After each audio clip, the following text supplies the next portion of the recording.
దేవునికి మహిమ కలుగును గాక. అలాగునే ఈ కార్యక్రమాన్ని వీక్షిస్తున్న ప్రతి ఒక్కరికి కూడా ప్రభువైన యేసుక్రీస్తు నామములో మీ అందరికీ కూడా శుభవందనాలు తెలియచేస్తా ఉన్నాను. నేటి క్రైస్తవ సమాజంలో అనేకమైనటువంటి గలిబిలీలు సేవకుల మధ్య జరుగుతూ ఉన్నాయి. అవి అనేక మంది చూస్తూ ఉన్నారు. క్రైస్తవులు అలాగనే క్రైస్తవ వేతరులు కూడా అవన్నీ కూడా చూస్తూ ఉన్నారు. కాబట్టి సేవకుల విషయమై చాలా జాగ్రత్తగా ఉండవలసినటువంటి దినములు ఇవన్నీ కూడా.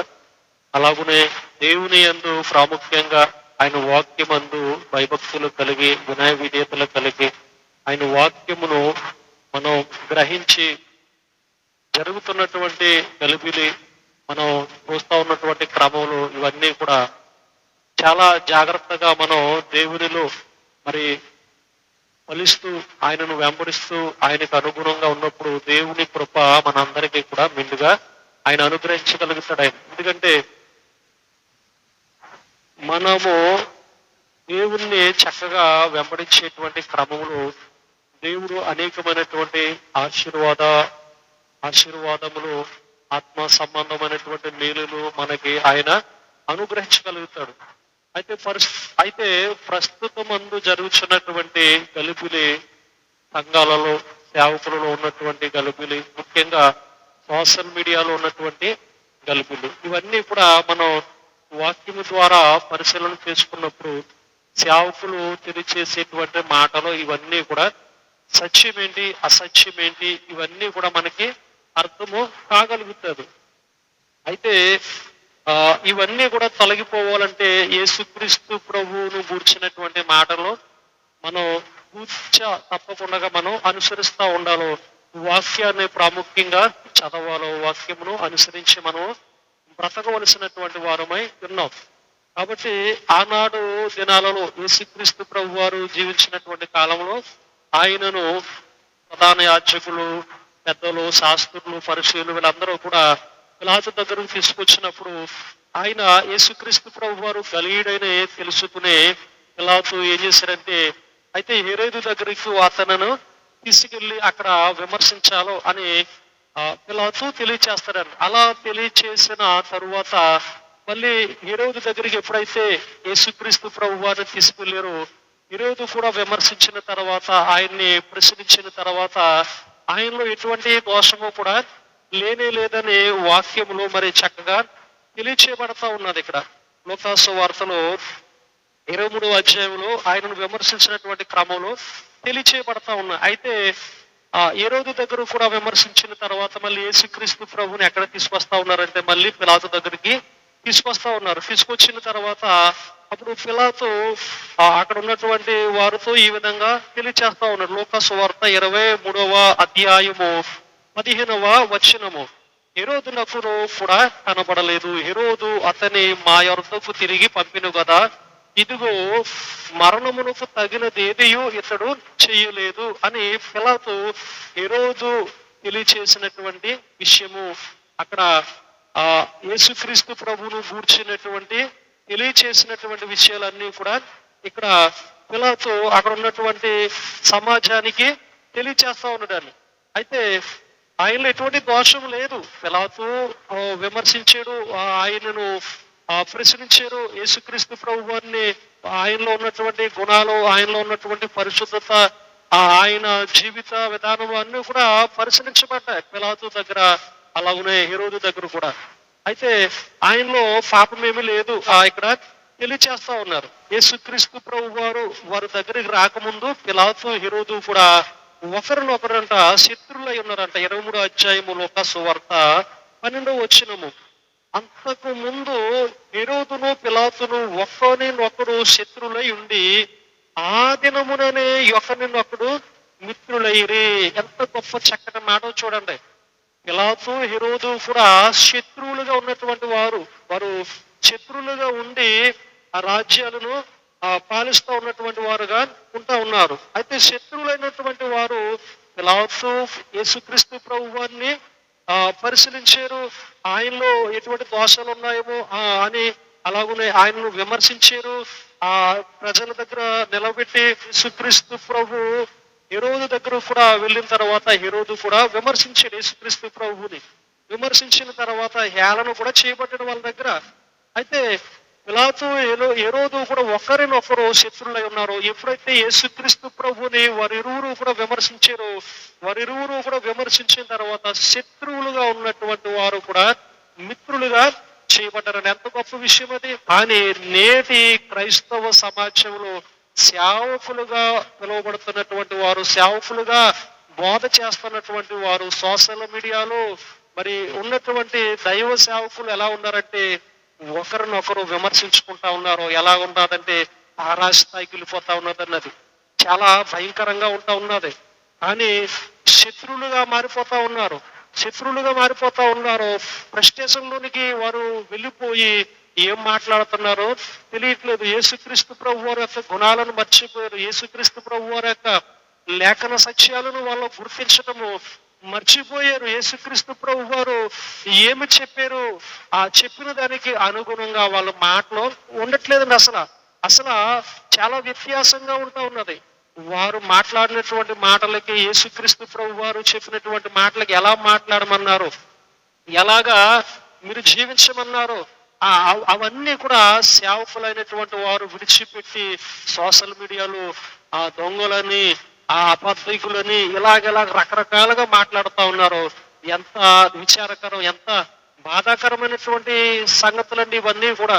కాబట్టి ఆ ప్రియ సంఘముగా, దేవునికి ప్రియ సంఘముగా ఉన్నటువంటి ఆయన సమాజము తెలుసుకోవాల్సినటువంటి విషయాలు ఏంటంటే యేసుక్రీస్తు ప్రభు వారు అంటా ఉన్నారు కదా, అక్రమం విస్తరించడం చేత అనేకుల యొక్క ప్రేమ చల్లారిపోతుంది. ఒకరినొకరు అప్పగించుకుంటారు. కుమారులే తండ్రిని అప్పగిస్తా ఉంటారు, కుమారులే తల్లిని అప్పగిస్తా ఉంటారు అని యేసుక్రీస్తు ప్రభు వారు ఈ మాటలన్నీ కూడా ముందుగానే తెలియపరిచారని. ఒకరి మీద ఒకరు విమర్శలు చేసుకుంటా ఉన్నారు, దూషణలు పలుకుంటా ఉన్నారు. ఎవరు కూడా తగ్గేటువంటి పరిస్థితి లేదు. యేసుక్రీస్తు ప్రభు వారే శిష్యులు పాదములు కడిగినటువంటి వారుగా ఆయన ఉంటా ఉన్నారు. నేను చేసిన ప్రకారముగా మీరు ఒకరినొకరు పాదాలను మీరు అడగండి, మీరు పరిచర్య చేసుకోనండి, ఒకరికొకరు ప్రేమించుకోనండి అని యేసుక్రీస్తు ప్రభు వారు చక్కటి విషయాలు చెప్పారు. చెప్పడమే కాదు కానీ ప్రాముఖ్యంగా ఆయన చేసి చూపించాడు. కానీ మరి క్రైస్తవ సమాజము సేవకులని వెంబడించడము కాదు కానీ సేవకులు చెప్పేటువంటి మాటలను ఒకటే మనం తీసుకోవటము కాదు కానీ యేసుక్రీస్తు ప్రభు వారు తెలిపినటువంటి మాటలు, లేఖన సత్యాలను చదివి వాటి యందు అవగాహన కలిగి ఉంటాము. వాటి విషయమై అవగాహన పెంచుకోవటము చాలా ప్రాముఖ్యమై ఉంటా ఉన్నది. లేకపోతే విశ్వసించేటువంటి వారు కలవరపడిపోతా ఉంటారు. విశ్వసించేటువంటి వారికి అభ్యంతరాలు ఎదురవుతూ ఉంటాయి. విశ్వసించేటువంటి వారికి యేసుక్రీస్తు ప్రభువుని దగ్గరికి వస్తున్నటువంటి వారికి, యేసుక్రీస్తు ప్రభు దగ్గర ఉన్నటువంటి వారికి చాలా అభ్యంతరకరంగా మారిపోయేటువంటి వారుగా సేవకులు ఉంటా ఉన్నారు. కాబట్టి ప్రియ స్నేహితులారా, మీరు ఈ యొక్క మాటలన్నీ కూడా గమనించండి. ఈ మాటలన్నీ కూడా మీరు అర్థం చేసుకోనండి. చాలా రకరకాలుగా దోషంలో జరుగుతూ ఉన్నాయి. ఈ యొక్క దోషాలన్నీ కూడా చేయొచ్చు అంటే చేయటం మంచిది కాదు, చేయవలసింది ఏంటంటే ప్రార్థన అన్నదే చేయాలి. ఒకరినొకరు ప్రేమించుకోనాలో, ఒకరినొకరు గౌరవించుకోనాలో, ఒకరికొకరు సన్మానించుకోమని బైబిల్ గ్రంథము స్పష్టంగా తెలియచేస్తా ఉన్నది. కానీ సేవకులు ఎలాగున్నారంటే ఒకరినొకరు దోషణగా మాట్లాడుకుంటా ఉన్నారు. ఎంతలాగంటే ప్రెస్టేషన్లోకి వెళ్ళిపోయి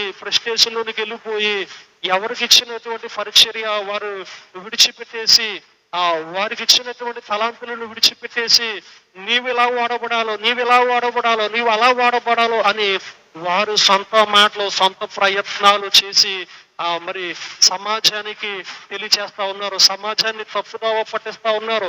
సోషల్ మీడియాలలో మరి జరుగుతున్నటువంటి ఆక్షేపణ ఇది చాలా భయంకరమైనటువంటిది. యేసుక్రీస్తు ప్రభు వారు పిలాతు దగ్గరికి వెళ్ళాడు, ఆయన హేరోదు దగ్గరికి వెళ్ళాడు, ఆయన విమర్శించబడ్డాడో, వారు శత్రులుగా ఉన్నటువంటి వారు యేసుక్రీస్తు ప్రభువును బట్టి వారు మిత్రులుగా మంది మిత్రులుగా వీరంటే ఎంత గొప్ప సంగతి, ఎంత గొప్ప ఆశ్చర్యము. యేసుక్రీస్తు ప్రభు వారు మానవులందరికీ కూడా ఆయన మాదిరికరంగా ఉంటా ఉన్నాడు. కాబట్టి సేవకులు కూడా సంఘానికి, ఈ సమాజానికి మాదిరికరంగా ఉండాలి. యేసుక్రీస్తు ప్రభుని లోకము చూడలేదు, కానీ లోకానికి మాదిరికరంగా ఉండవలసినటువంటి దైవ సేవకుడు ఎలా ఉన్నాడంటే దోషంలో చేసుకుంటా ఉన్నారు. ఆయన యేసుక్రీస్తు ప్రభు వారు అంటా ఉన్నారు కదా, నిన్ను ఎవరన్నా కుడి చెంప మీద కొడితే ఎడం చెప్ప చూపించేమని. అలాగా చూపించేటువంటి వారుగా లేరండి. ఆత్మల సంపాదన అని ఎవరో ఇష్టం వచ్చినట్లుగా వాళ్ళు వెళ్ళిపోతా ఉన్నారు. ఆత్మల సంపాదన చేయాలి, ఆత్మలు రక్షించాలి, రక్షించడం మంచిదే. ఏ విషయంలో ఎలా రక్షించాలో, వాళ్ళని ఎలా ప్రభువుని దగ్గరికి నడిపించాలో, వాళ్ళ బాల్య స్థితి ప్రాథమికంగా ఏంటి, వారి పరిపక్వత ఏంటి, వాళ్ళ జీవితము ఎలాగా ఏంటి, ఇవన్నీ కూడా ఆలోచన చేయటము మానివేసేయరు. ఆత్మల సంపాదన అని చెప్పి, ఆత్మలు రక్షించబడాలని చెప్పి, ఇంకా లోక సంబంధమైనటువంటి ఆచారాలతో లోక సంబంధంగా మాట్లాడి వారిని ఎలా చేస్తా ఉన్నారంటే, వారిని ఎలా ఉన్నా సరే ఆల్రెడీ ముందుగా రక్షించబడినటువంటి వారు, ముందుగా దేవుళ్ళు బలపడుతున్నటువంటి వారికి అభ్యంతరకరంగా ఉండి వాళ్ళకి సువార్త చేస్తా ఉన్నారండి. లోకానికి సువార్త చేసేటువంటి పనుల్లో బలపరచబడినటువంటి వారు సైతం కూడా ఏమైపోతారంటే బలహీనం అయిపోతా ఉంటారు. లోక సంబంధంగా వాక్యానికి విరుద్ధంగా ఉన్నటువంటి మాటలు తెలియపరచడం ద్వారా, వాక్యానికి విరుద్ధమైనటువంటి ప్రార్థనలు చేయటం ద్వారా, వాక్యానికి విరుద్ధంగా ఉన్నటువంటి క్రియలు ఇవన్నీ చేయటము ద్వారా ఏమవుతుందంటే ఆల్రెడీ ముందుగా దేవుల్లో ఉన్నటువంటి వారు అందరూ కూడా బలహీనం అయిపోయేటువంటి అవకాశం ఉంటా ఉన్నది. అంత మాత్రమే కాదు కానీ ఆయన యేసుక్రీస్తు ప్రభు వారు అనేకమైనటువంటి సత్యాలు తెలియచెప్పాడు. ఆ సత్యాలని మనం తప్పకుండా పాటించినట్లయితే గనక ఆత్మల రక్షణలో అనేక మంది లోకంలో ఉన్నటువంటి వారు రాగలుగుతారు. అలాగునే ఆల్రెడీ సంఘములో ఉన్నటువంటి వారు స్థిరపరచబడతారు. సంఘాలలో గలిబిలి అన్నది కూడా తగ్గగలుగుతుంది. ఎవరికి ఇచ్చినటువంటి స్థాయిలో వారు ఉండి దేవుని యొక్క పరిచర్య చేసినప్పుడు అందరికీ కూడా అది ఆశీర్వాదకరం, సంఘానికి క్షేమకరం, సంఘము క్షేమాభివృద్ధిని అందగలుగుతుంది. లోకములో ఉన్నటువంటి జనులు యేసుక్రీస్తు ప్రభు వారి వైపుకు తిప్పబడగలుగుతారు. అలాగ కాదు, నష్టాను నాది, నష్ట ప్రకారంగా నేను చేస్తాను, నష్టానుసారంగా నేను వెళ్తాను, నువ్వెవరో నాకు చెప్పేది, నువ్వెవరో దొంగ అనుకుంటా ఉన్నారు, దొర అనుకుంటా ఉన్నారు, అన్యాయం అంటా ఉన్నారు, అక్రమ అంటా ఉన్నారు, మోసగాడు అంటా ఉన్నారు, దోచుకున్నవాడు అంటా ఉన్నారు, రకరకాలుగా ఒకరినొకరు దోషంలో చేసుకుంటా ఉన్నారని హేళనగా మాట్లాడుతూ ఉన్నారు. ఎంత అవమానకరంగా మాట్లాడుతూ ఉన్నారు. మనము దేని కొరకు ఎంత ప్రయాసపడతా ఉన్నాం, దైవ సేవకులుగా దేని కొరకు ఎంత ప్రయాసపడతా ఉన్నాం. ఉద్యోగాలు విడిచిపెట్టారు, కలిగి ఉన్నటువంటి విడిచిపెట్టేసుకుంటా ఉన్నారు. అన్ని విడిచిపెట్టుకుని దేవుని కొరకు నిలబడ్డాము అని చెప్పుకుంటా ఉన్నారు. కానీ సరైనటువంటి మార్గములు చెప్పట్లేదు, సరైనటువంటి వాక్య సత్యములలో నడవట్లేదు. యేసుక్రీస్తు ప్రభు వారిని సరిగ్గా వారు గుర్తించట్లేదు. ఆనాడు పిలాతు గుర్తించాడే, ఆనాడు హెరోదు కూడా గుర్తించాడే. ఆయనలో ఉన్నటువంటి సత్యము, ఆయనలో ఉన్నటువంటి పరిశుద్ధత, ఆయనలో ఉన్నటువంటి నీతి ప్రవర్తన పిలాతు, హెరోదు కూడా గుర్తించారు. కానీ సేవకులు గుర్తించలేకపోతా ఉన్నారు. సంఘములో ఉంటా ఉన్నాం, సంఘము చిన్నబుచ్చుతుందేమో, సంఘము హేళన చేస్తుందేమో, సంఘము అవమానం చేస్తుందేమో అని ఏం చేస్తా ఉన్నారంటే ఫ్రస్ట్రేషన్లోకి వెళ్ళిపోయి ఏమైపోతా ఉన్నారంటే ఏమి మాట్లాడకూడదు, ఏ దోషణ మాటలు పలకకూడదు, ఆ దోషణ మాటలు పలుకుతా ఉన్నారు. ఆ లోకానికి ఏవి హేళనకరంగా ఉండకూడదు అవి హేళనకరంగా ఉండేటట్లుగా చేస్తా ఉన్నారు. కానీ ఆనాడు దినాలలో యేసుక్రీస్తు ప్రభు వారు శత్రువులను కూడా మిత్రులుగా చేసాడు. ఆయన సిలువ వేయబడ్డాడు. కానీ మిత్రులు అవడం మానేసి లోకాన్ని నరకంలోనికి నెట్టివేయడానికి, రక్షించబడినటువంటి వారిని కూడా నరకంలోనికి నెట్టివేయడానికి ఇప్పుడున్నటువంటి సేవకుల యొక్క ధోరణి ఉంటా ఉన్నది. ప్రియ సంగమా, ఈ మాటలు అర్థం చేసుకోనండి. విశ్వాసులైనటువంటి వారు అర్థం చేసుకోనండి. సేవకులైనటువంటి వారు దయచేసి ఈ యొక్క మాటలను మీరు అర్థం చేసుకోవాలని ప్రభు పేరట మీ అందరికీ కూడా తెలియచేస్తా ఉన్నాను. ఇంకా తెలియచేసేటువంటి మాటలు యెహెజ్కేలు గ్రంథంలో యెహెజ్కేలు మీదకి ఆ దేవుని యొక్క హస్తం వచ్చినప్పుడు పరలోక దర్శనము అతను చూస్తా ఉన్నాడు. పరలోక దర్శనం అతను చూస్తా ఉన్నప్పుడు చదువుకుందారండి. ఇది యెహెజ్కేలు గ్రంథంలో 1వ అధ్యాయము 4వ వచనం. నేను చూడగా ఉత్తర దిక్కు నుండి తుఫాను వచ్చుచుండెను, మరియు గొప్ప మేఘమును గోళము వలె గుండ్రముగానున్న అగ్నియు కనబడెను. కాంతి దాని చుట్టూ ఆవరించి ఉండెను. ఆ అగ్నిలో నుండి కరగబడినదే ప్రజ్వలించుచున్న అరంజి వంటిది ఒకటి కనబడెను. దేవునికి మహిమ కలుగును గాక. ఇక్కడ యెహెజ్కేలుకి కనబడుతున్నటువంటి దర్శనములో అగ్నిలో నుండి కర్రగబడినది ప్రజ్వలించుచున్న అరంజి వంటిది ఒకటి కనబడెను. దానిలో నుండి అంట 4 జీవులు కనబడతా ఉన్నాయి.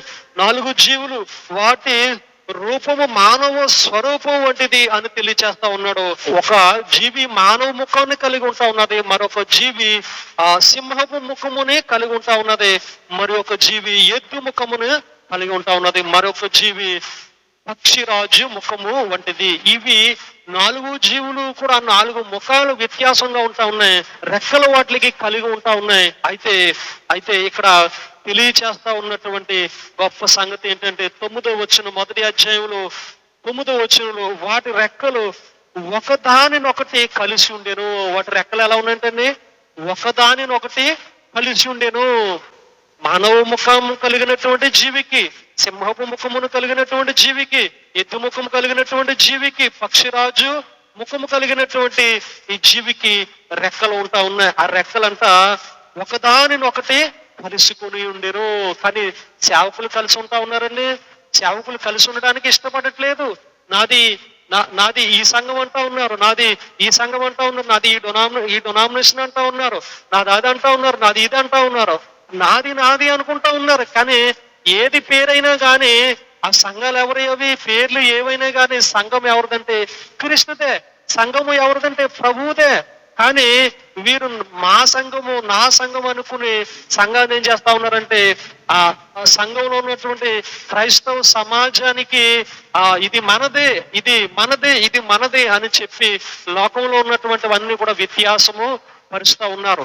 మనము ఇవి మనదే, ఇది నాది అనుకుని ఎలా వ్యత్యాసం చేయటం వల్ల ఏమవుతా ఉన్నదంటే అక్కడ వ్యత్యాసం అన్నది కనపడతా ఉన్నది. సరే, పేరు ఏదైనప్పటికీ సరే, పేరు ఎలాగున్నప్పటికీ సరే, దాంట్లో బోధించేటువంటి వారు ఎలా ఉంటా ఉన్నారు, దాంట్లో వినేటువంటి వారు ఎలా ఉంటా ఉన్నారు, దేవునికి మహిమను అన్నది తీసుకురాగలుగుతా ఉన్నారా, దేవుని అనుసరించేటువంటి వారుగా ఉంటా ఉన్నారా అన్నదే చాలా ప్రాముఖ్యమైనటువంటిది. ఇక్కడ 4 జీవులు కనపడతా ఉన్నాయి. మానవ ముఖం వంటిది, సింహపు ముఖం వంటిది, ఎద్దు ముఖం వంటిది, తరువాత 4వదిగా పక్షిరాజు ముఖం వంటిది. ఈ 4 జీవులకి కూడా రెక్కలు ఉంటా ఉన్నాయి. వాటి రెక్కలు ఒకదానినొకటి కలిసి ఉండేను. రెక్కలు అనగా ఇలాగా నా భుజం మీద ఒకరు చేయి వేసారు అనుకోండి, నేను ఇంకొకరి మీద చేయి వేయడానికి అవకాశం ఉంటది. దేనికి చూసినంటే స్నేహభావానికి సూచన, ఐక్యతకి సూచన, ప్రేమకి సూచన, సమాధానానికి సూచన. ఒకదాని రెక్కలో కలిసి ఉంటా ఉన్నాయి, మరొక దానికి కలిసి ఉంటా ఉన్నాయి. అసలు మానవ ముఖమును కలిగినటువంటి జీవి సింహముతో అసలు సాంగత్యం చేయగలుగుతుందా? దానికి రెక్కలు దీని రెక్కలు అలా సరిపోతాయా? అసలు సింహం బలం ఎక్కడ, మనిషి బలం ఎక్కడ? సింహం జ్ఞానం ఎక్కడ, మనిషి యొక్క జ్ఞానం ఎక్కడ? సింహం ఎటువంటి లక్షణాలు కలిగి ఉంటది, మానవుడు ఎటువంటి లక్షణాలు కలిగి ఉంటాడో అంత మాత్రమే కాదు. ఎద్దు ముఖము, పక్షిరాజు ముఖము, ఎద్దు పశువు సాధు జంతువు, దానితో సింహము కూడా ఉంటా ఉన్నది, మానవుడు కూడా దానితోనే ఉంటా ఉన్నాడు. అలాగనే మరొకటి పక్షిరాజు, అది భూమి మీద ఉండేటువంటిది కానే కాదు, అది ఆకాశ మార్గాన్ని ఉంటది, ఆకాశ మార్గాన్ని ప్రయాణిస్తుంది, అది చెట్ల మీద నివసిస్తూ ఉంటది, అది తినేటువంటి ఆహారం ఏంటి, ఇవన్నీ కూడా ఎలా ఉన్నాయంటే 4 జీవులు వ్యత్యాసంగా ఉంటా ఉన్నాయి. కానీ వాటి రెక్కలు అంటే ఎలా ఉన్నాయంటే ఒకదాని మీద ఒకటి కలిసి ఉండేటట్లుగా ఉండగలుగుతా ఉన్నాయి. అది సమాధానం కలిగి ఉంటా ఉన్నది, ఇది కూడా సమాధానం కలిగి ఉంటా ఉన్నాయి. రెక్కలు 9వ వచనం అండి, వాటి రెక్కలు ఒకదానినొకటి కలిసి ఉండెను. ఈరోజు పిలాతు వారిద్దరూ కూడా శత్రువులే, వారిద్దరూ కూడా కలిసిపోయారు. ఎవరిని బట్టి కలిసిపోయారంటే యేసు ప్రభువును బట్టి, యేసు ప్రభువులో ఉన్నటువంటి దైవత్వాన్ని బట్టి వాళ్ళు ఏమయ్యారంటే కలిసిపోయారు. కానీ ఇక్కడేమవుతా ఉన్నారంటే సేవకులు విడిపోతా ఉన్నారండి. సేవకులు అవమానపరుచుకుంటా ఉన్నారు. సేవకులు యేసుక్రీస్తు ప్రభుని గణపరచడం కాదు, హీనపరుస్తా ఉన్నారు. యేసుక్రీస్తు ప్రభు వస్త్రాలు సైనికులు తీసివేసినట్లుగా, సైనికులు పంచుకున్నట్లుగా సంఘాన్ని పంచుతా ఉన్నారు, సంఘాన్ని విడగొడతా ఉన్నారు, సంఘాన్ని, ఆయన యొక్క బిడ్డల్ని అవమానపరుస్తా ఉన్నారు. ఇటువంటి సేవకులందరూ కూడా ఉంటా ఉన్నారు. కాబట్టి దైవ సేవకులారా, క్రైస్తవ సమాజమా, వినండి, మేలుకొనండి. ప్రేమపూర్వకంగా ఈ యొక్క మాటలను మీకు తెలియచేస్తా ఉన్నాను. అయితే వాటి రెక్కలు ఒకదానినొకటి కలుసుకుని ఉండెను.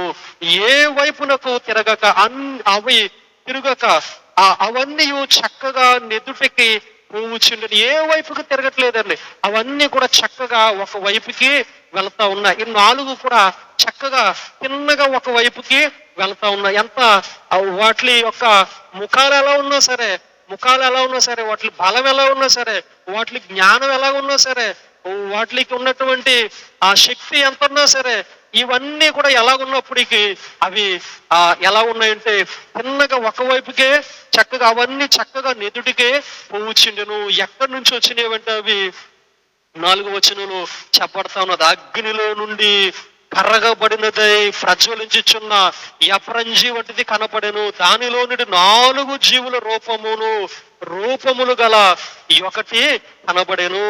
ఎక్కడి నుంచి వచ్చినాయండి అవి? అగ్నిలో నుండి కరగబడినదై ప్రజ్వలించుచున్న యపరంజి వంటిది ఒకటి కనబడెను. ప్రజ్వలించుచున్నటువంటి అగ్ని కరగబడుతున్నటువంటి అగ్నిలో నుండి వచ్చినటువంటివన్నీ 4 జీవులు కూడా ఈ మానవ ముఖము, సింహపు ముఖము, ఎద్దు ముఖము, పక్షిరాజు ముఖము, ఇవి ముఖాలు ఎలా ఉన్నా సరే అగ్నిలో నుండి వచ్చినప్పటికన్నా సరే ఇవి ఎలా ఉన్నాయంటే వ్యత్యాసంగా కనపడతా ఉన్నాయి. కానీ వాటిలో ప్రేమ కనపడతా ఉన్నది, వాటిలో ఐక్యత కనపడతా ఉన్నది, వాటిలో సమాధానం కనపడతా ఉన్నది. వాటిలో ఎలా ఉన్నదంటే ఒకటి కన్నా ఒకటి ఎక్కువగా యోగ్యముగా ఎంచుకుంటా ఉన్నాయి, ఒకదానికన్నా ఒకటి ఘనముగా ఎంచుకుంటా ఉన్నాయి, గౌరవంగా ఎంచుకుంటా ఉన్నాయి. అంత స్థితి వాటికి కలిగి ఉంటా ఉన్నది. కానీ ఇప్పుడున్నటువంటి సేవకులు మనము చూసినట్లయితే ఇప్పుడున్నటువంటి సేవకుల యొక్క స్థితి ఎలా ఉంటా ఉన్నది. ఇప్పుడున్నటువంటి సేవకులు ఎలా ఉన్నారంటే కరగబడకుండగానే ఎలా ఉన్నారంటే అహంకారము కరగబడతలేదు, గర్వము కరగబడతలేదు. ఇవి కరగబడకుండగానే ఎలా ఉన్నారంటే దేవునిలోనికి వచ్చేటట్లుగా ఉంటా ఉన్నారు. యేసుక్రీస్తు ప్రభు వారు అంటా ఉన్నారు కదా, నాకన్నా ముందుగా దొంగలు దోచుకున్నటువంటి వారు పరలోకానికి ఎక్కువ వచ్చి ఉన్నారు అని యేసుక్రీస్తు ప్రభు వారు ఒక మాట అయినా చెబుతా ఉన్నాడండి. అయితే ఆనాటి కాలంలో, కానీ యేసుక్రీస్తు ప్రభు వారు ఆనాటి కాలంలో శాస్త్రులు, పరిశీలను గూర్చి చెప్పినటువంటి మాట ఇప్పుడు ఎలా ఉన్నారంటే కరగబడకుండగానే, శ్రమ పడకుండగానే, శోధించబడకుండగానే, నలగొట్టబడకుండగానే ఎలా ఉన్నారంటే దేవుని కన్నా గొప్పగా చేసుకుంటా ఉన్నారు. అవమాన భీతులు అయిపోతా ఉన్నారు, అవమానంగా భావించేస్తా ఉన్నారు. ఏదన్నా చిన్న మాట అన్నా సరే, ఏదన్నా చేస్తా ఉన్నా సరే అది తప్పు పడతా ఉంటా ఉన్నారు. ప్రతిదానికి తప్పు పట్టడం అన్నది అది కరెక్ట్ అయినటువంటిది కాదు. ఏ సందర్భంలో తప్పు పట్టాలో, ఏ సందర్భంలో దానిని సరిచేయాలో, ఏ సందర్భంలో దానిని ఖండించాలో, ఎలా ఖండించాలో, ఏ విధంగా ఖండించాలో అన్ని కూడా బైబిల్లో స్పష్టంగా తెలియపరచబడతా ఉన్నది. నేను గొప్ప అంటే నేను గొప్ప అన్నట్లుగా ఉంటా ఉన్నది. అది ఏమవుతా ఉన్నదంటే దేవుని యొక్క సంఘాన్ని అడ్డగించడానికి, ఆటంకపరచడానికి ఎలా ఉన్నదంటే అడ్డంగా నిలబడేటువంటి వారుగా ఉంటా ఉన్నారు. ఈ క్రైస్తవ సమాజమా గమనించండి, క్రైస్తవ సంఘమా గమనించండి ఈ యొక్క మాటలన్నీ కూడా. కానీ ఇక్కడ ఉన్నటువంటి యేసయ్య గ్రంథంలో ఉన్నటువంటి ఈ యొక్క 4 జీవులు కూడా చక్కగా ఒక వైపుకంట తిన్నగా చక్కగా నెదుటికి వెళ్ళిపోతా ఉన్నాయి. ఇంకా 11వ వచనం కూడా మనం చదివినట్లయితే మొదటి అధ్యాయం 11వ వచనంలో వాటి ముఖములను రెక్కలను వేరువేరుగా ఉండెను, అలాగే రెండవదిగా ఒక్కొక్క జీవి రెక్కలు ఒక రెక్క రెండవ జతలో ఒకదానితోనొకటి కలిసి ఉండెను. ఒక్కొక్క జీవి రెక్క ముఖాలు వేరేగా ఉన్నా కానీ రెక్కలు మాత్రము ఒకదానిలో ఒకటి కలిసి ఉంటా ఉన్నాయి అని తెలియచేస్తా ఉన్నాడు ఆ భక్తుడు. తనకి కనబడినటువంటి దర్శనము. మూడవదిగా ఒక్కొక్క జత రెక్కలు వాటి దేహములను కప్పెను. ఒక్కొక్క రెక్కలు ఉంటా ఉన్నాయి, కలిసి ఉండటమే కాదు వాటి యొక్క దేహాలని కప్పుతా ఉన్నాయండి. వాటి యొక్క దేహాలను కప్పుతా ఉన్నాయి. నేను నా చెయ్యలా చాపితే కనుక ఇది ఒక రెక్క, ఈ రెక్క ఇలాగా చాపాను అనుకోనండి, ఈ రెక్క ఇలా చాపితే కనుక నా దేహం అంతయు కూడా కనపడుతుంది. నేను ఇలా చాపితే నా దేహం అంతయు కనపడితే ఇప్పుడు దేహము కనపడుతుంది కదా, దేహము కనపడితే అది అవమానం కదా, దేహము కనపడటం అవమానం కదా. దేహము ఎవరిదై ఉన్నదంటే ఈ యొక్క జీవి దూతతో సమానము. ఈ జీవి దేవునిని పోలి ఉన్నటువంటిది. ఇది ఈ దేహము ఎవరిదంటే క్రీస్తుదండి. దేహము క్రీస్తుది మాట. క్రీస్తు యొక్క దేహము కనపడకుండా, క్రీస్తు యొక్క దేహము కనపడకుండా ఏం చేస్తా ఉన్నదంటే ఇంకొక జీవి, అది సింహమైనా కానీ, ఎద్దైనా కానీ, ఆ మానవ ముఖము కలిగినటువంటి ఆ జీవైనా కానీ, పక్షిరాజు అయినా కానీ, మరి యొక్క జీవి ఏం చేస్తా ఉన్నదంటే నేను నాకు కలిగినటువంటి రెక్క ఇంకొక జీవికి అడ్డము చాపుతా ఉంటే, అడ్డు పెడతా ఉంటే ఇంకొక జీవి ఏం చేస్తా ఉన్నదంటే నాకు కలిగి ఉన్నటువంటి దేహాన్ని కనపడకుండా అడ్డు చాపుతా ఉన్నదన్నమాట. అంటే ఒకదానినొకటి ప్రొటెక్షన్ చేసుకుంటా ఉన్నాయి, ఒకదానినొకటి సంరక్షించుకుంటా ఉన్నాయి. అలాగనే అవి సంరక్షించుకుంటూ, అవి ఘనతనందుకుంటూ, అవి దేవుని మహిమను కనపరుస్తూ, దేవుని యొక్క ప్రత్యక్షతను చూపిస్తూ, అలాగనే ఏం చేస్తా ఉన్నదంటే దేవుణ్ణి అవి కనపరుస్తా ఉన్నాయి. సేవకులమైనటువంటి వారము అలా ఉండాలి ఖచ్చితంగా. ఎందుకంటే ఒకరిని అవమానపరచటము సాక్షాత్తు యేసుక్రీస్తు ప్రభు వారిని అవమానపరచటం, ఒకరిని గణపరచటము దేవుణ్ణి గణపరచటము, ఒకరిని హేళన చేయటము సంఘాన్ని అవమానపరచటం, సంఘాన్ని ఎక్కిరించటము అనేకులు నాశనంలోనికి వెళ్ళిపోయేటువంటి ప్రమాదం ఉంటా ఉన్నది. కాబట్టి ప్రియ క్రైస్తవ సంఘమా, సహోదరులారా, ఆ సహోదరులు మీరు గమనించండి ఈ యొక్క మాటలు ఇవన్నీ కూడా, ఎందుకంటే చాలా ప్రాముఖ్యమైనటువంటివి. అయితే ఈ మాటల్లో ఉన్నటువంటి సత్యాన్ని మీరు తెలుసుకోనండి. ఆనాడు దినాలలో వారు ఆ ఆదిమ అపోస్తులు ఎన్నో శ్రమలు పడ్డారు, ఎన్నో హింసలు అనుభవించారు. ఈ స్థాయికి సంఘాన్ని తీర్చిదిద్దారు.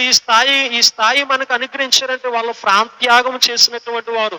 మనం ఇంకా ప్రకటన గ్రంథంలో చదువుకుంటే మహాశ్రమల నుండి వచ్చినటువంటి వారంట. వారు తమ వస్త్రములను ఉదుక్కున్నటువంటి వారుగా ఉంటా ఉన్నది ప్రకటన గ్రంథంలో. ఆ పరలోకములో ఉన్నటువంటి వారు కానీ శ్రమల్ని అనుభవించడానికి, నిందలో అవమానాలు అనుభవించడానికి ఎవరో కూడా ఇష్టపడతలేదు. సోషల్ మీడియాలో చేసేటువంటి దూషణకరాలు ఎలా ఉన్నాయంటే ఇంకా పెరిగిపోతా ఉన్నాయి కానీ ఇంకా అడ్డుకట్ట వేయబడతలేదు. యేసుక్రీస్తు ప్రభు వారు సిలువలో మేకులు కొట్టబడ్డారు, కదల్చబడకుండా మేకులు కొట్టబడ్డారు. ఎక్కడ కూడా ఆయన ఎవరిని కూడా దూషించలేదు. ఆ శాస్త్రుల్ని గాని, ప్రధాన యాజకుల్ని గాని, హెరోదుని గాని, లేక పిలాతుని గాని ఎవరిని కూడా దూషించలేదు. ఆయన ఎవరిని కూడా దూషించలేదన్న సత్యం మనకు తెలుసు. కానీ మనం ఎంతగా పాటించగలుగుతా ఉన్నాం, ఆ సత్యాన్ని మనం ఎంతగా అనుభవించగలుగుతా ఉన్నాం, ఆయన చూపించినటువంటి ప్రేమ మనం ఎందుకు చూపించలేకపోతా ఉన్నాం. యేసుక్రీస్తు ప్రభువుని గూర్చి మనం చెప్పేస్తున్నామే అని అనుకుంటున్నాం కానీ మనం ఎంత మట్టిగా అవి పాటించగలుగుతా ఉన్నాం, మనం సంఘానికి ఎంత మట్టికి మాదిరికరంగా ఉంటా ఉన్నాం. మనమే ఇష్టానుసారంగా దోషంలో చేసుకుంటా ఉంటే సేవకులైనటువంటి వారు, ఇంకా యూట్యూబ్ లో సేవకులు కింద ఉన్నటువంటి వారు, ఆ సేవకులు దగ్గరే ఉంటున్నటువంటి వారు ఈ వీడియోలు ఎలాగ తీసి ఇంకా భయంకరంగా పెడతా ఉంటా ఉన్నారు.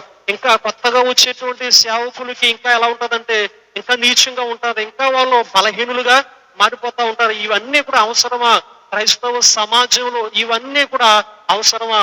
చాలా దౌర్భాగ్యమైనటువంటి స్థితిలోనికి సంఘం వెళ్ళిపోతా ఉన్నది.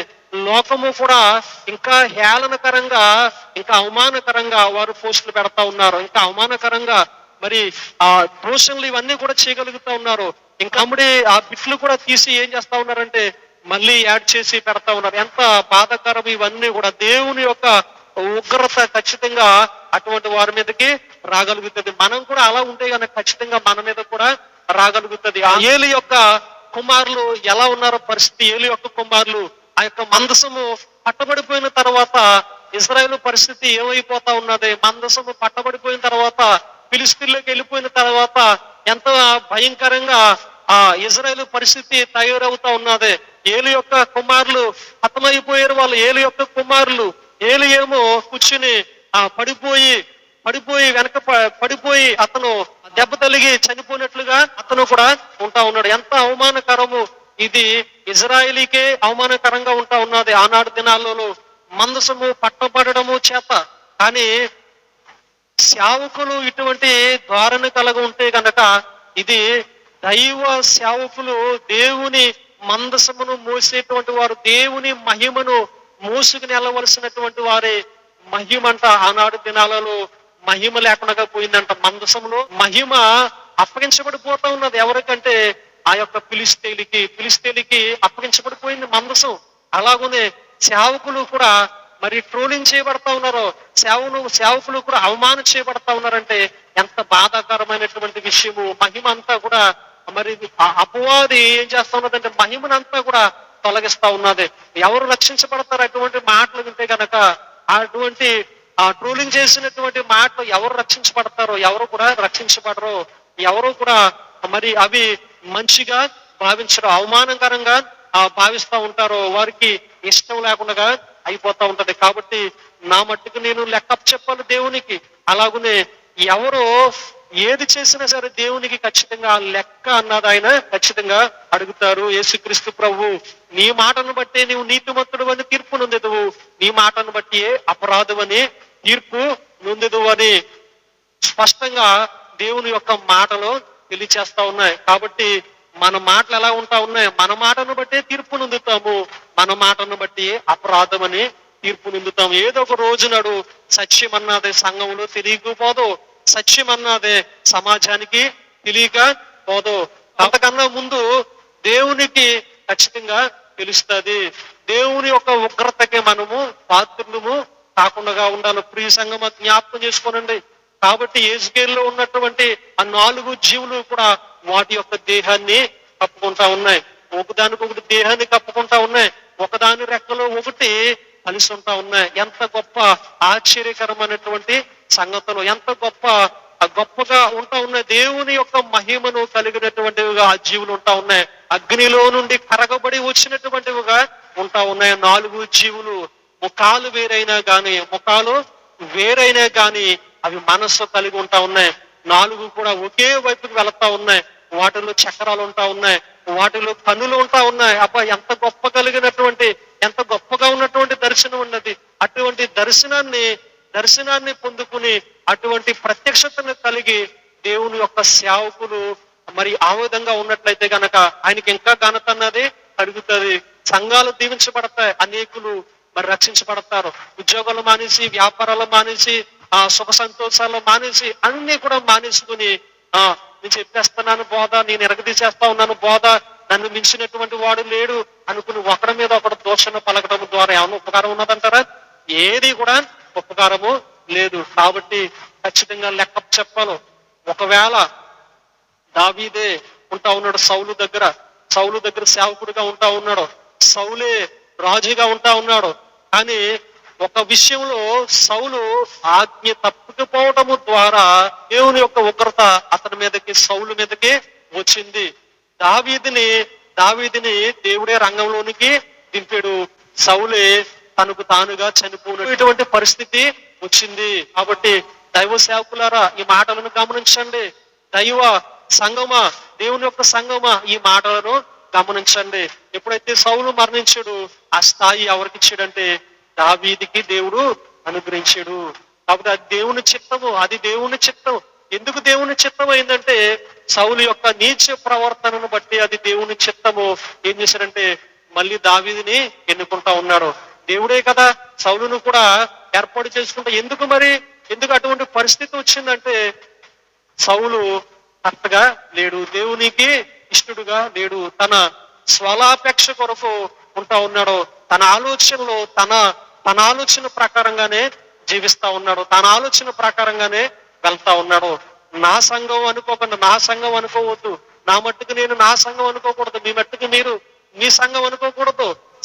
సంఘంలో ఉన్నటువంటి దేవుని బిడ్డలు వారందరూ కూడా వారి మీద ఆదమాయిషి చేయడానికి లేదు, దేవుని వాక్యమును క్రమంగా వాళ్ళకి బోధించటము, దేవుని యొక్క ఆత్మ సంబంధమైనటువంటి సత్యాలు వాళ్ళకి తెలిపి వాక్య సత్యంలో వారు నడిపించడానికి దేవుడు మనల్ని ఏర్పాటు చేసుకున్నాడు. మనల్ని ఒక పాత్రలుగా మనల్ని వాడుకోవాలని దేవుని యొక్క ఇష్టం. కాబట్టి అది నా సంఘము, అది నీ సంఘము, అది నా సంఘము, అది ఎవరిదోలే, నాకు సంబంధం లేదు అన్నట్లుగా మనం ఉండకూడదు. మనకు సంబంధం లేదు, కానీ మనం దేన్ని కాయాలో దానినే కాయాలి. కానీ ఎలా ఉన్నావంటే ఆ జీవులు ఒకదానినొకటి కలిసి ఉంటా ఉన్నాయి, ఒకటినొకటి తప్పుకుంటా ఉన్న వాడి దేహాలు ఒకదానితో ఒకటి కలిసి మెలిసి ఉంటా ఉన్నాయి, ఐక్యత కలిగి ఉంటా ఉన్నాయి, ప్రేమ కలిగి ఉంటా ఉన్నాయి, తగ్గించుకుని ఉంటా ఉన్నాయి, ఒకదానికన్నా ఒకటి ఘనముగా ఎంచుకుంటా ఉన్నాయి. అంత గొప్ప స్థితి వాటికి కలిగి ఉంటా ఉన్నది. అవి అగ్నిలో నుండి కరగబడినటువంటివి. గమనించండి, దేవుడిచ్చినటువంటి సంఘము ఎప్పుడు కూడా సంఘము నాది అనుకోవడానికి లేదు, అసలు నా సంఘము అని అనుకోవడానికి లేదు. ఎవరిది సంఘం ఎవరు స్థాపించారు? దేవుడే స్థాపించాడు. సంఘము ఎవరు సంరక్షిస్తారో దేవుడే సంరక్షిస్తాడు. మనం దేవుడి మీద ఆనుకున్నప్పుడు దేవుడే సంరక్షిస్తాడు. ప్రతి మనిషిని మనం చూసి గమనించగలుగుతామో? మనం గమనించలేము. ప్రతి మనిషిని మనం అబ్జర్వ్ చేయగలుగుతామో? చేయలేము. వాళ్ళ ఇంటికాడ కూడా మనం తిరగలుగుతామా? విశ్వాసుల ఇంటికాడ మనం తిరగలేము. ఎవరో కాయగలిగిందంటే సేవకుడు దేవుడి మీద ఆనుకున్నప్పుడు దేవుడే వారిని సంరక్షించగలుగుతాడు, దేవుడే వారిని కాపాడగలుగుతాడు. ఎవరో బిడ్డ? దేవుని బిడ్డ. మనకన్నా ఎక్కువ బాధ్యత వహిస్తా ఉన్నటువంటి వారు ఎవరంటే దేవుడే. మనకన్నా ఎక్కువ బాధ్యత కలిగినటువంటి వాడు దేవుడే.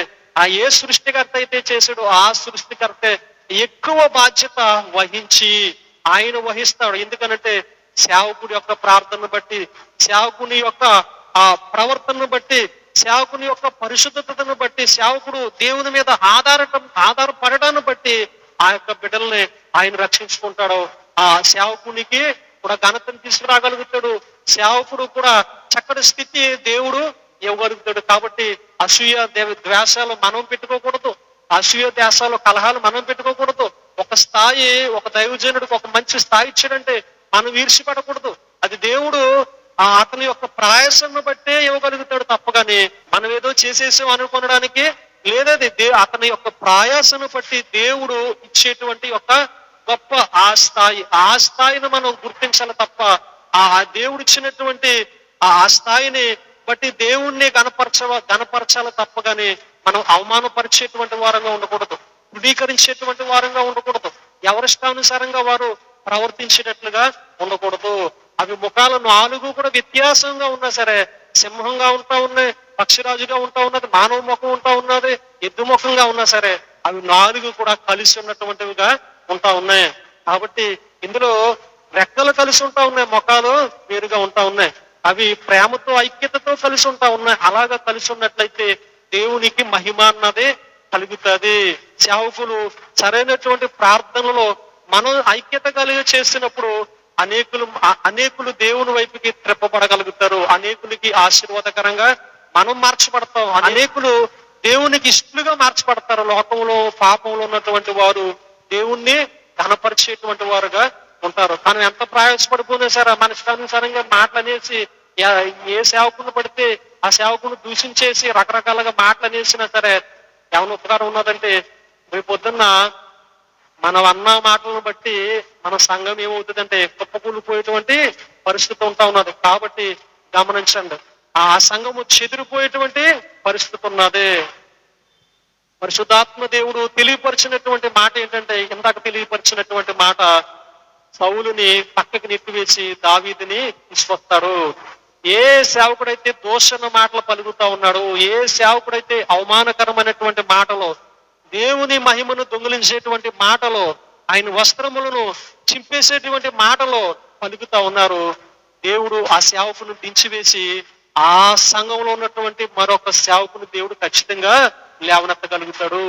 కాబట్టి దైవ సేవకులారా, మీకు చేతులెత్తి నమస్కరిస్తా ఉన్నాను. కాబట్టి ఈ మాటలన్నీ కూడా ఆలోచించండి. క్రైస్తవ సమాజం ఆలోచన చేయండి. ప్రేమపూర్వకంగా మీ అందరికీ కూడా తెలియచేస్తా ఉన్నాను. ఈ మాటలు గమనించండి. ఈ యొక్క దర్శనం ఎంత గొప్పదై ఉంటా ఉన్నదో. కాబట్టి ఈ మాటలో ఉన్నటువంటి సత్యాన్ని మీరందరూ కూడా గమనించాలని ప్రేమపూర్వకంగా నేను మీ అందరికి కూడా తెలియచేస్తా ఉన్నాను. కాబట్టి నా మట్టుకి నేను సేవకుల కొరకు ప్రార్థిస్తాను. మీ మట్టుకి మీరు కూడా సేవకుల కొరకు ప్రార్థించండి. ప్రార్థన చేయడం ద్వారా దేవుడు అనేకమైనటువంటి గొప్ప కార్యాలు మన జీవితాలలో జరిగించగలుగుతాడు. ఇది సత్యము. దేవుడు ఈ యొక్క మాటలు మన వినికిడిలో దీవించును గాక. ఆమేన్, ఆమేన్. దేవుని కృప మీ అందరికి తోడైండును గాక. ఆమేన్. God bless you.